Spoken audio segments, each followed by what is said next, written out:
Bring. Happy Bindi on a Monday. No lasers. We tried. Yeah, we tried. We tried. No lasers on this Monday. Welcome to the Blue Review. Oh no, I went to a commercial. Oh no. Oh well. Oh well. We're off to a great kind of rocky start here on Monday. Welcome to the Blue Review presented by LAX. I'm Marcus Grant alongside Greg Bergman and Parker Bell. A lot of Dodger talk to get to you for the next half hour approximately as the Dodgers come off a series win in Tampa Bay with a couple of obnoxiously early starts, Greg. I mean, I guess that's good for the rest of our day, but it's kind of early to start watching baseball. So I'm very different, I guess, then, because I love these early starts. I was like, oh, a 9:00 game on a Sunday by noon, I'm done with baseball. Fan freaking tastic. Let's go. So, and then on Saturday too, I got to watch a good amount of it before I went and played golf with my brother, and it was like, hey, this is great. Too bad they lost. Yeah, well, they lost Saturday. Yeah. Nonetheless, they take 2 out of 3 from Tampa, so you can't really be too upset about that. We'll get into a little bit of the weekend and look ahead to the start of a homestand with the Cardinals coming in. But first, want to give a shout out to the folks at LAX, Los Angeles International Airport, transforming the travel experience. They are saving guests time. For more information, you can go to flylax.com/transforminglax. All right, Parker, I know these games were on early. In fact, you and I don't know how much you got to watch because you and I, at least on Saturday, were out at LMU for Rams camp. I was out there on Sunday as well as Andy Kamenetsky and I wrapped up our 3-day festival of sports talk. But just overall, I mean, going down to Tampa, it wasn't always pretty, but 2 out of 3, it's hard to complain about that. Not hard to complain about that at all. You know, it feels as if Dodgers are kind of getting back into that mode of just, hey, we're going to win series. I know that there's going to be a slip up here and there, but you can get to that 95 plus wins because they're just going to continuously win series. They're going to wear you down.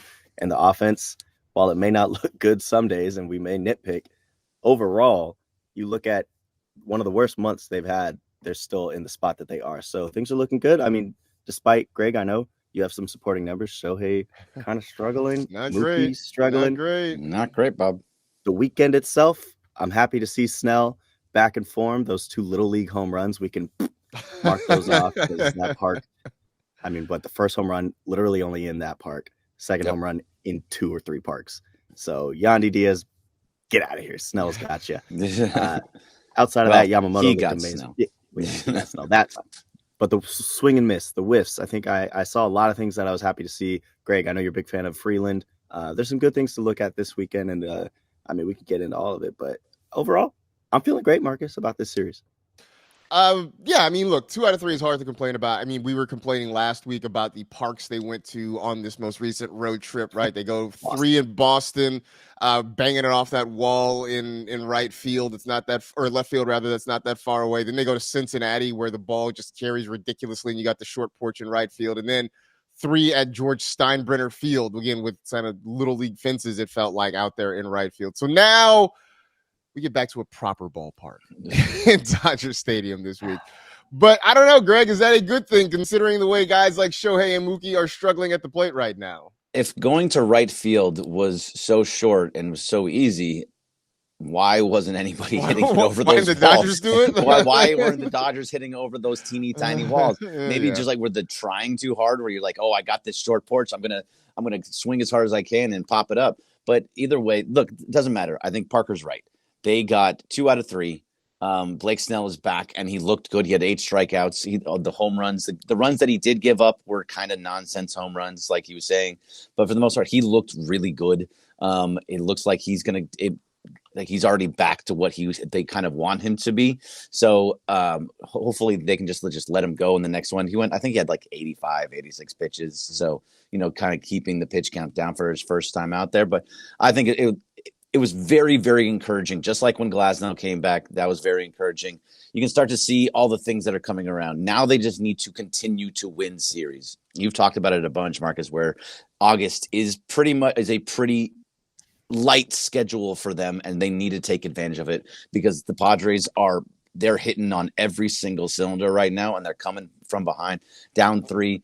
So they have to do well against these teams that aren't going to make the playoffs, like the Diamondbacks starting today.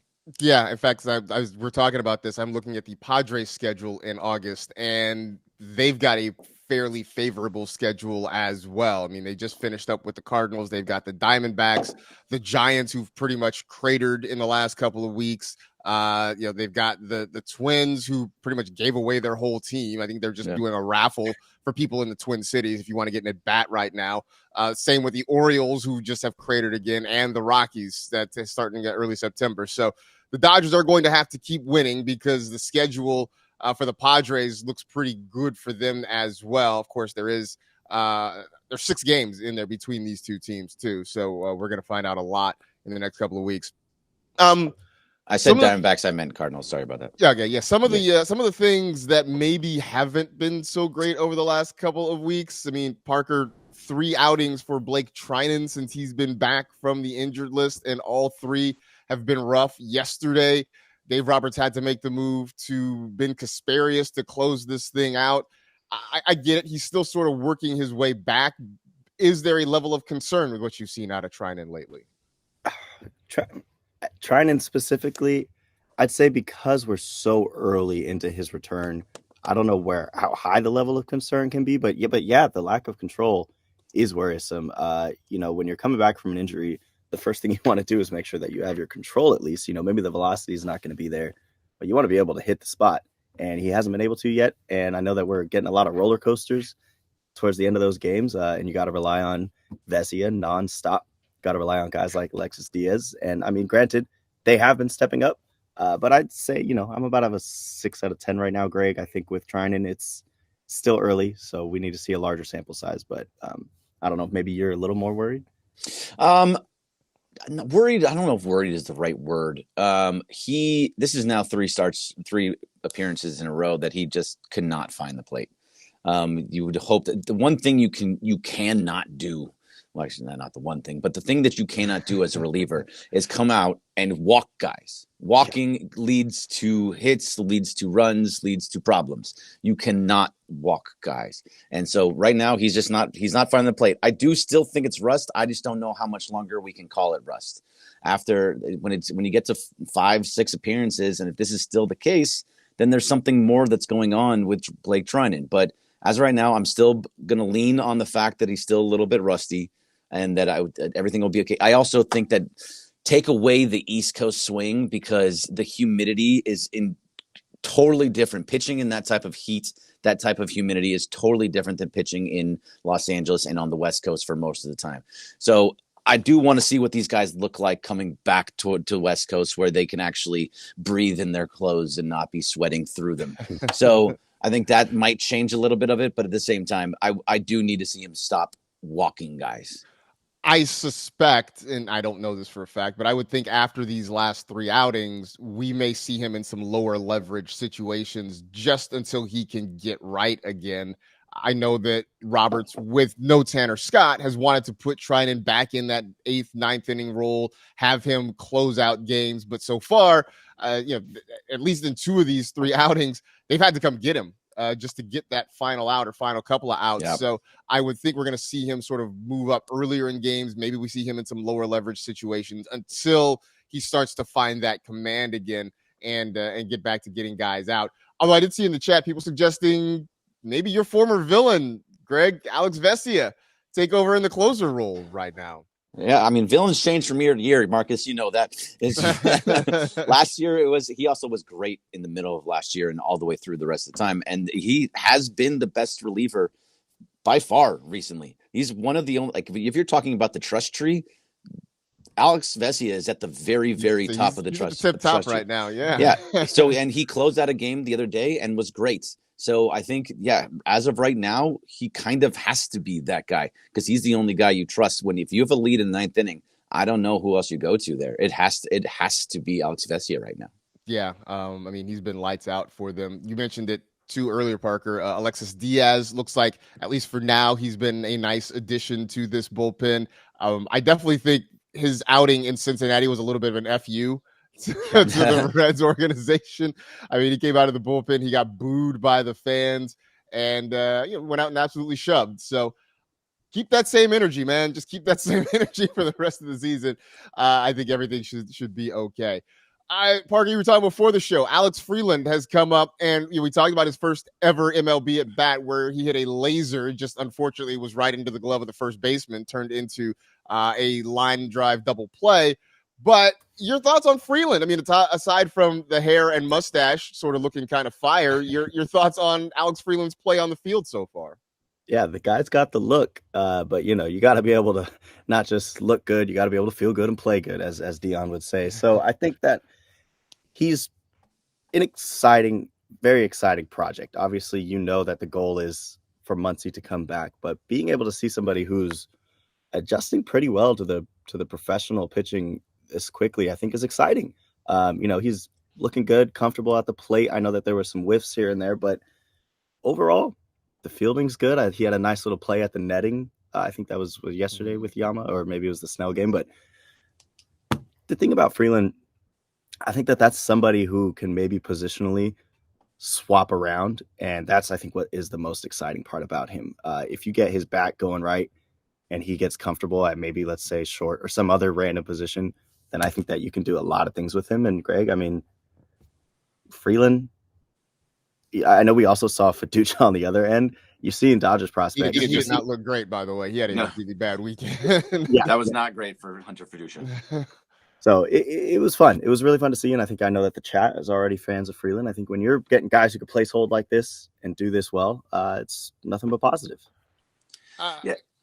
Yeah, I was going to ask though, Greg. I mean, like with Max Muncy saying he could be back as soon as today, possibly. What becomes of Freeland? I mean, do they try to put him, say, at second base a couple of days? Because obviously Tommy Edman looks like he's not going to be in the lineup for a little while. I mean, what is his future in the short term? I think you got to put him in the because it's going to be Rojas probably for the most part. But if you want to see more Alex Freeland, you can only really put him at second base. You're not going to put him at shortstop unless you're giving Mookie a day off. And I think that you could see a little bit of that because Mookie is on the struggle bus. He's hitting the ball hard at times, but he is just a shell of himself right now in every aspect of the game. Even the defense is starting to drop down as well. There was a couple of balls that got right past him at shortstop that he normally would have gotten, and most shortstop would have gotten just right under the glove, go into the outfield. So something is wrong with Mookie right now. So if they want to give him another day off, Freeland will go there, but otherwise it's going to be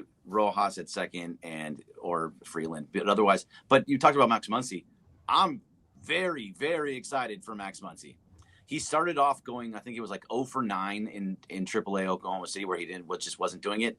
And now he went 5 for his last 5 with like a home run to start the game off yesterday. He had another run scoring hit as well yesterday.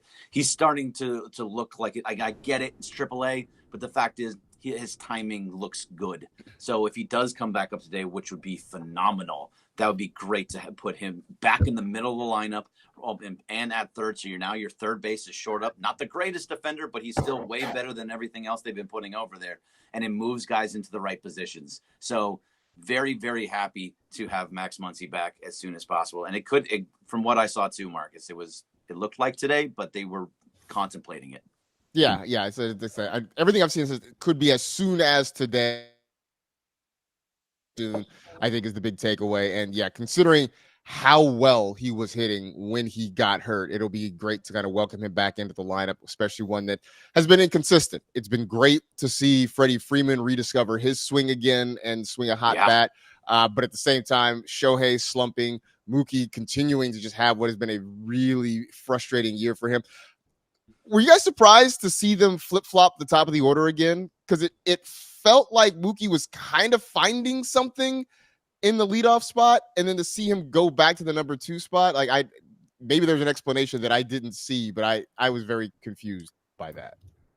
I saw he got a couple of hits from the leadoff spot, and he's maybe started to, and he's still hitting the ball hard, like I was saying earlier, but Shohei is the best leadoff hitter in the game. Get him as many at-bats as possible. The whole point of him being at the leadoff spot was absolutely working. And maybe the fact that over the last week, Shohei has been down hard. It's more of what's more important, getting Mookie right and putting him in the leadoff spot, or getting Shohei right and having him in the leadoff spot. I think if you're going to look at that between the 1 and the 2 and who hits better in what spot, I'd rather have Shohei fully back and in that leadoff spot hitting what he normally does than being in the number 2 spot. So I don't know, or maybe they go back and forth. When Shohei pitches, maybe they'll lead Mookie off. But there should be a conversation at some point. How far down do you drop Mookie? Yeah, I mean, I think that's something definitely to kind of figure out is where he slides into the batting order, just something to kind of get him going. I know they would prefer to have him somewhere in the top 3 to get him at bats in the first inning, get him as many at bats as possible. But I think that applies to the old Mookie Betts or the previous year's Mookie Betts, maybe not this version of it. So maybe he does slide down a little bit further just to see if he can get kickstarted somewhere along the line. I don't know.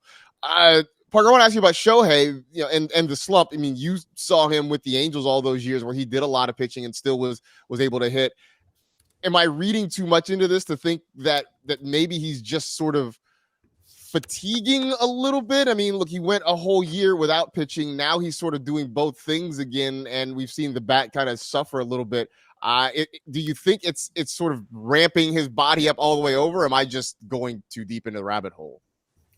I mean, it's fair to do so, but I think that it's just one of those situations throughout the season where he has a tiny little slump, and then he's going to have a month where he's possibly hitting 400 nearly, and he'll go for, however many home runs.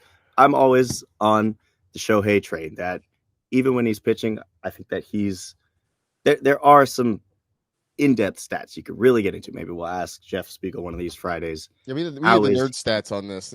Yeah, we need the nerd stats in terms of just like the day after. I know that the games he pitches, he actually does pretty well, but it's the day after. But then he picks things back up the next days after that. So I mean, it's tough to kind of read into that too much. But you look at his last 10 games. I know that the OBP's been tough, but he's still hitting 275, and he's got more strikeouts. But I think that's something, Greg, that you're going to see out of Shohei often. It's the highs and lows, the roller coaster of a Shohei season, and in the end, he always ends with a bang. So I'm still perfectly okay with where Shohei's at right now.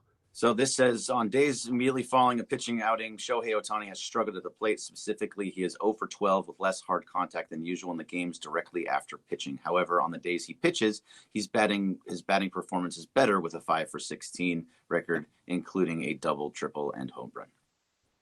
All right. So obviously that's by the way, that's Google AI. So I'm just okay. I'm putting it out there. That is Google AI. Take that with many grains of salt. Many. But that would seem to suggest that days after that maybe it takes him a couple days after he pitches to sort of get his body, his mind, his swing right, what have you. But for whatever reason, on days he pitches, he seems to be great, which I guess helped create the legend of Tungsten Arm O'Doyle from his days down there in Anaheim. Who knows? Looking ahead, the Dodgers at home, they come back for a home stand, starting with a 3-game series against the St. Louis Cardinals. And tonight, Tyler Glasnow on the mound, trying to bounce back. His last start was not particularly a great one, but he has been very good since coming back off the injured list, going against Sonny Gray. I hate to say this, Greg, but considering the way the Dodgers have been this year and the way Sonny Gray pitches, let's put the over/under on Dodger strikeouts at 9. That sounds about right. Just this team, even when things are going well, I get it. This team has a lot of swing and miss and a lot of strikeouts. I don't know if it feels like there have been just an extreme number of strikeouts with this group this year, and I can't explain why. It just feels like it's been worse. Well, I think, Greg, it was similar last year, except they had a lot more pop, so it kind of made up for it. And I mean, I'd have to look up the numbers where they were at in August in terms of home runs as a total team, but it feels like there's less this year. Yeah, it does feel like less, but they're still hitting a lot of home runs. But they probably, if I would have to look it up, they're probably still in the upper half of the league, like it's top 10, top 5 in the league in home runs. But it's a lot of swing and miss. But it's not just the Dodgers. I think we need to kind of bring that back. The whole league is doing this right now. There's a big discussion and groundswell around this. Before Freddie Freeman got up into he's like 306 now after the hot stretch that he hit, and I think Manny Machado hit 301. Before those two guys just pushed themselves over 300, there was only one guy in the entire National League batting over 300. Will Smith. Yeah, Will Smith was the only guy in the National League, and now there's 3. There's 3. I think there's less than 10 for the entire league batting over 300 if they have the right plate appearances amount and all that kind of good stuff. Because Will Smith just hit his amount, I think last week at some point. But either way, tell me, Greg, Luis Arias doesn't have a 300 batting average. No, he was at 290 something last I saw him. So he might have pushed himself up yesterday. I have no idea. What have we come to? Yeah, but the whole league is doing this. The league is hitting low. The league is striking out a lot. It is very much a home run or strikeout league again. And I think that's what a lot of the conversation just in Major League Baseball is becoming. That it's, even though they made the changes to having the bigger bases to allow for more stolen bases, it's not going that way. Guys are either striking out. It's a 3 outcome situation: strikeout, home run, walk. That's kind of all we're really seeing. And that's kind of a problem for baseball. And it's a problem for the Dodgers because that's not their game. They are a team that is going to hit a lot of home runs or, like move guys around. So for the record, right now, the Dodgers second in all of Major League Baseball in home runs. They lead the National League. They are second to the Yankees across Major League Baseball in home runs. They are actually 5th in the National League in total strikeouts, which actually I was lower than I thought. I figured they would be a lot higher, but maybe that's just us watching them every day and feeling frustrated by that.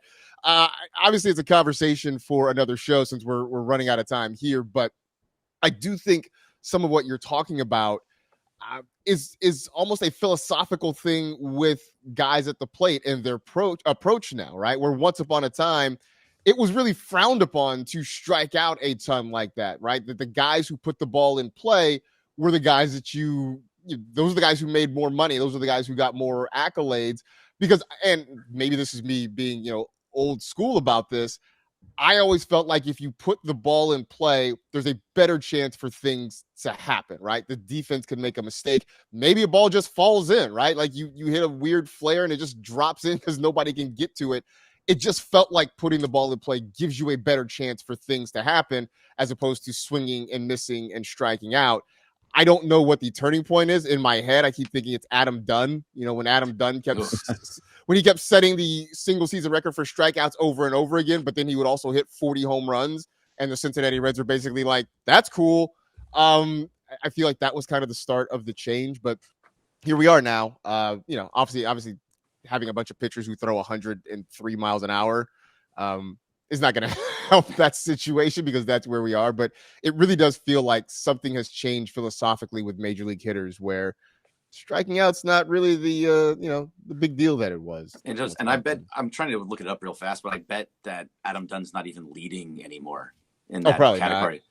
It's held by Mark Reynolds, by the way, at 223. Oh yeah, I do remember him striking out a lot. Yeah, yeah, he struck out a whole bunch in 2009. But either way, yeah, it's the true outcome that situation. Yeah. It's really hard to watch too. I don't think that's why people complain about baseball. But again, you said it. This is a conversation for another day. It is. We're getting towards the end here. Yeah, we gotta watch Rasmussen strike out the side. I mean, it's. I think that's been the hardest part, right? Is watching these guys who aren't big time strikeout pitchers put up 7, 8, 9 strikeouts against the Dodgers. And it's like, just come on, guys, just put the ball in play. Just do something. Make something happen. Ball in play, good things happen. That works. It does. It's the meme, right? Poke them with a stick, do something. That's what it is. So hopefully the Dodgers do something tonight against Sonny Gray and the Cardinals. First of 3 from Dodgers Stadium. We'll be back here tomorrow, of course, to talk about it as well. Thanks to everybody in the chat. We always appreciate your participation. I saw somebody checking in from Idaho, so shout out to Idaho. Oh, there we go. We got lasers. I was like, oh, please don't let there not be lasers. So we got lasers.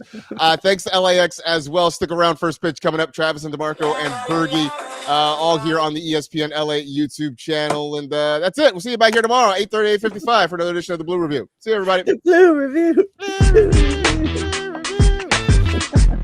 Nothing's working. Just what kind of thing?